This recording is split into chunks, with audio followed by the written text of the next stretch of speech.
People के पेड़ के नीचे हम लक्ष्मी जी के साथ शनिवार के दिन आपसे मिलने के लिए आए हैं। शनिवार के दिन जो पीपल के वृक्ष के नीचे दिया लगाएगा उसके घर में कभी संपदा की कमी नहीं होगी।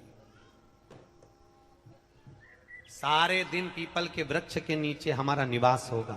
आज भी नियम है, जिसको शनि लग जाता है एक काजल की डिब्बी ले लो और काजल की डिब्बी को 21 बार उतार कर उसको एकांत में जाकर जंगल आदि में एकांत में किसी पेड़ के नीचे इतना सा खड्डा खोद कर उसमें काजल की डिब्बी को डाल दो और मिट्टी से पूर दो, उस व्यक्ति का शनि समाप्त हो जाता है। काशी विश्वनाथ का नाम लेकर काजल की डिब्बी को 21 बार उतार कर अगर काशी विश्वनाथ का नाम लेकर शनि वाले व्यक्ति को अगर पेड़ के नीचे दबा दे, शनि समाप्त। शनि उसको शनिवार के दिन जो पीपल के वृक्ष में सरसों के तेल का दीप लगाता है उसको शनि कभी परेशान नहीं करता। एक बात हमेशा ध्यान रखिएगा, मान लो अगर कोई भारी रोग ऐसा शनि महाराज के कारण हो गया हो, अच्छे काम करते करते उल्टे हो रहे हैं, होते हैं किसी किसी के साथ में, विपरीत परिस्थितियां आ जाती है, अच्छा करने जाओ बुरा हो जाता है, अच्छा कर्म करने जाओ बुरा हो जाता है। तो पीपल के वृक्ष की जो छाल होती है, छाल देखिए, पीपल के वृक्ष में जो छाल लगी होती है उस छाल को घिसकर चंदन बनाकर भगवान शंकर का स्नान कराकर अभिषेक कराकर पूजन कराने के बाद हमें पिपलेश्वर महादेव का नाम लेकर, कौन से महादेव? पिपलेश्वर महादेव का नाम लेकर वो जो घिसी हुई छाल होती है उस छाल का तिलक भगवान शंकर को लगा लो और उसी का थोड़ा सा भाग अपने कंठ पर मस्तक पर लगाना प्रारंभ कर दो। धीरे धीरे जो विपरीत दशा है वो सुधरना प्रारंभ हो जाती है। पर नाम याद रखना, पिपलेश्वर, जम के बोलिए, पिपलेश्वर महादेव।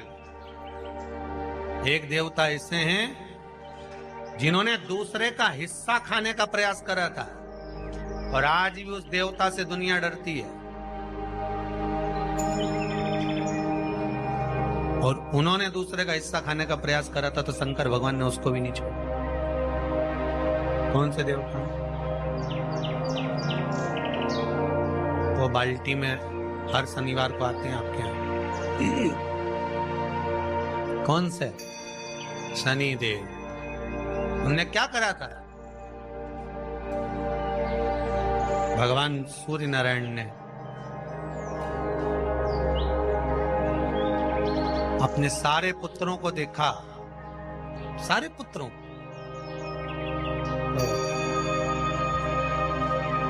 सारे पुत्रों को देखकर आज मेरे सूर्य नारायण भगवान बड़े सुखी, बड़े प्रसन्न।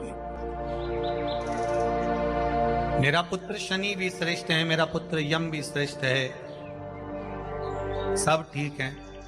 आज भगवान सूर्य देवता ने अपने पुत्रों को बुलाकर कहा, आज मेरा मन कर रहा है कि मैं सारे लोगों का राज्य अपने पुत्रों को बांट दूं, सबको अपना अपना हिस्सा दे दूं। शनि महाराज जी को भी हिस्सा दे दिया गया। अब जब शनि महाराज जी को हिस्सा दे दिया तो शनि महाराज जी संतुष्ट नहीं हुए। दुनिया में ऐसे लोग बहुत सारे हैं जो संतुष्ट बहुत कम हो पाते। शनि देव के मन में संतुष्टि नहीं हुई। जब शनि देव के मन में संतुष्टि नहीं हुई तो शनि महाराज उसी समय पर अपने सारे भाइयों का हिस्सा बटोरने लगे, उस पर कब्जा करने लगे। कब्जा करने लगे तो सूर्य देवता की आंख में जल भर गया। कितना तेजवान सूर्य नारायण, कितने तेजवान, कितना तेज भगवान सूर्य के पास में था। पर शनि महाराज को देखकर आज रो रहे हैं। शनि महाराज को, शनि महाराज ने अपने भाइयों के इस हिस्से पर क्या कर लिया? सूर्य नारायण भगवान की आंखों में जल भर गया कि मेरा पुत्र ऐसा कर रहा है। शनि को बुलाया सूर्य नारायण भगवान ने, समझाया पर नहीं माना। किसी किसी की नियत होती है कि इसको इतना कैसे दे दिया, अम्मा ने इसको इतना कैसे दे दिया, पिताजी ने इसको इतना कैसे दे दिया, मैं तो कब्जा करूंगा, दुकान नहीं छोड़ूं, घर नहीं छोड़ूं, ये नहीं छोड़ूं, वो नहीं छोड़ूं। मत छोड़, एक दिन संसार छोड़कर जाना पड़ेगा। तब कहीं जमीन जायदाद छाती पे बांध के ले जाएगा। नहीं माने तो सूर्य देवता ने अपने गणों को भेज दिया, जाओ जरा शनि महाराज को जरा हटाओ वहां से। शनि महाराज को गुस्सा आया और शनि महाराज ने उन सारे गणों को नष्ट कर दिया। सूर्य नारायण रो रहे हैं। भगवान शंकर की पंचायत में सूर्य देव भी हैं, मतलब शंकर भगवान के मित्रों की गणना में सूर्य आते हैं। भगवान विष्णु, सूर्य नारायण, शंकर भगवान, माँ दुर्गा, गणेश जी, ये पंचायत है ना शंकर की, शिव पंचायत। शिव परिवार में कार्तिकेय, गणेश जी, पार्वती जी, शंकर जी, नंदी, ये शिव परिवार। पंचायत में सूर्य देवता। सूर्य नारायण को रोता हुआ देखकर भगवान शंकर को बड़ा दुख है। शिव जी ने पूछ लिया, क्या बात है, आप रो रहे हो? नारायण क्या हो गया? मेरा बेटा मानने को तैयार नहीं है। आप चिंता मत करो, अभी देखता हूं मैं जाकर। और भगवान शंकर ने जाकर तुरंत सूर्य नारायण भगवान के कहने पर शनि देव को जाकर समझाया। इतने में तो शनि देव आग बबूला हो गए। आग बबूला होकर शनि देव ने कहा, ए शिव, आप मुझे जानते नहीं हो? शंकर भगवान ने कहा, क्या जानना है ये बताओ, क्या जानना है ये बताओ। शनि देव कहते हैं, आप मेरी दृष्टि को नहीं जानते। शंकर भगवान ने कहा, तू भी नहीं जानता कि तेरी दृष्टि खराब कैसे हुई। तेरी दृष्टि को श्राप किसका लगा है तुझे नहीं मालूम क्या?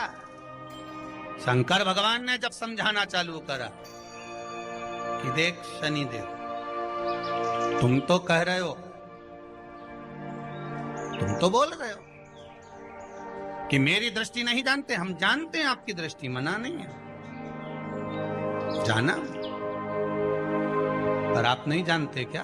शिव जी जानते हैं। शिव जी ने कहा, मैं सब जानता हूं। आपका विवाह करा सूर्य देवता ने, आपकी पत्नी घर में आ गई, आप अपनी पत्नी को देखते तक नहीं थे, इसलिए आपकी धर्म पत्नी ने आपको श्राप दिया कि जिस पति ने मुझ पर दृष्टि नहीं डाली, गुरुजी आपने बताया मेरे वो पति की दृष्टि को दृष्टि हो जाए, सोमवार पे के डालेगा के दिन वो बर्बाद का मुख इधर रखना।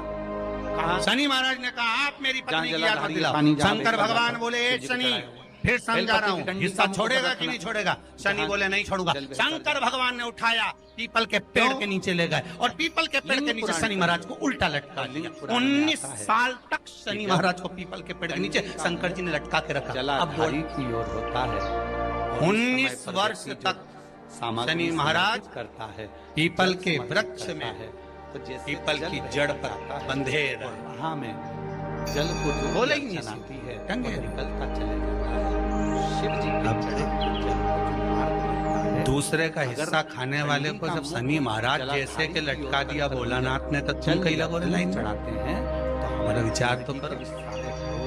19 वर्ष तक शनि महाराज लटके रहे, तब 19 वर्ष नेत्र बंद कर कर शनि महाराज ने शंकर की आराधना करी कि दुनिया में कोई ऐसा नहीं जो मुझे उल्टा लटका दे, केवल एक यही है जिनने मुझे लटकाया है। 19 वर्ष तक करा तो शंकर जी प्रसन्न हो गए, धर्म को हटाकर पार्वती को लाए, साथ में आशीर्वाद दिया, शनि महाराज को खोला।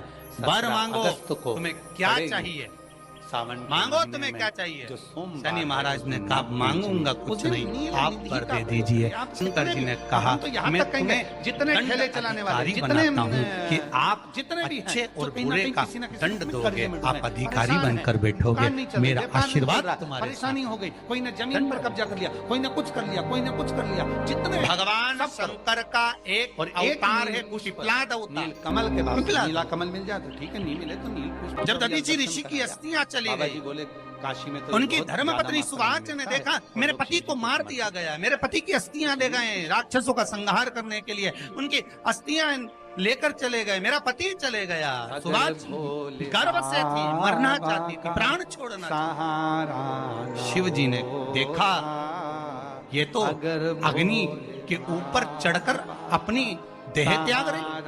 शंकर भगवान ने आकर कहा, रुक जा सुभाष, रुको, तुम्हारे गर्भ में बच्चा है, तुम्हारे गर्भ में बच्चा है, तो बच्चा मर जाएगा।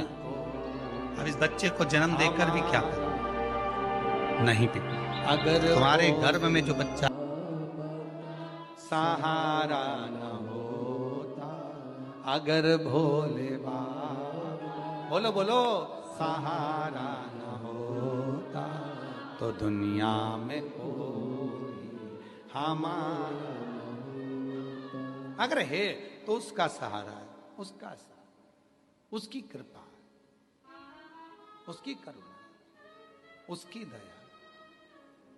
अब आते हैं जिनके बच्चे एजुकेशन कर रहे हैं, पढ़ाई कर रहे हैं, कंपटीशन एग्जाम दे रहे हैं और उन बच्चों का सिलेक्शन नहीं हो रहा, ठीक है, पर जितने बच्चे करेंगे वो हमको पत्र जरूर लिखेंगे कि तुम्हारा हुआ कि नहीं हुआ। काशी से बोलकर जा रहे हैं। और ये कथा केवल सीहोर वाला बाबा नहीं बाँच रहा, ये कथा स्वयं विश्वनाथ बाँचने के लिए आए। जितने शब्द होंगे सारे विश्वनाथ जी के होंगे। जितने बच्चे एजुकेशन कर रहे हैं और जितने बच्चे कंपटीशन एग्जाम दे रहे हैं, रिजल्ट नहीं आ रहा, 1 नंबर से, आधे नंबर से, 1.5 नंबर से, 2 नंबर से रह जा रहे हो, तो प्रयास करो। सावन के महीने के सोमवार की नाग पंचमी के दिन, सोमवार की नाग पंचमी के दिन लाल चंदन बाजार में होता है, लाल चंदन, उस लाल चंदन का लेपन घिस लो, उसको घिसकर बेलपत्री की दोनों पत्तियों में, नीचे वाली दोनों पत्तियों में उस लाल चंदन का लेपन करिए। बेलपत्री के नीचे वाली दोनों पत्तियों में लाल चंदन का लेपन करिए और ऊपर वाले पत्ते पर केवल लच्छा, लच्छा किसको बोलते हैं यहाँ पर, क्या बोलते हैं, नाड़ा, लच्छा क्या बोलते हैं, मौली, लच्छा, नाड़ा, जो भी है वो बीच वाली पत्ती पर रखकर देवाधिदेव महादेव को समर्पित कर दीजिए और बाबा पर 1 लोटा जल चढ़ा दो।